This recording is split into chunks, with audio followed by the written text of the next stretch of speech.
এটা আমরা একটা সিদ্ধান্ত নিচ্ছি যে রেলের যে অব্যবহৃত জমি, তারপর রেলের যে বিল্ডিংস স্থাপনা, সেগুলোর উপরে আমরা করব, সেটার জন্য একটা সিদ্ধান্ত নেওয়া হয়েছে।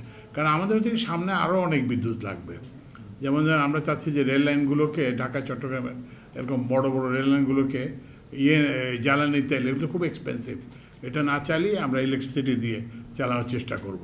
তো সুতরাং আমরা ওই জন্য আমরা যদি রিনিউয়েবল যে একটা বড় অংশ যদি আমরা আনতে পারি, তাহলে হবে কি যে তখন ওই বিদ্যুৎটা, তারপর সামনে হয়তো ইলেকট্রিক কারও গাড়ি আসবে, হয়তো এই যে বিদ্যুৎ চালিত ট্রাক আসবে। তো ওই জন্য আমাদের তো সামনের জন্য প্রস্তুত হতে হবে।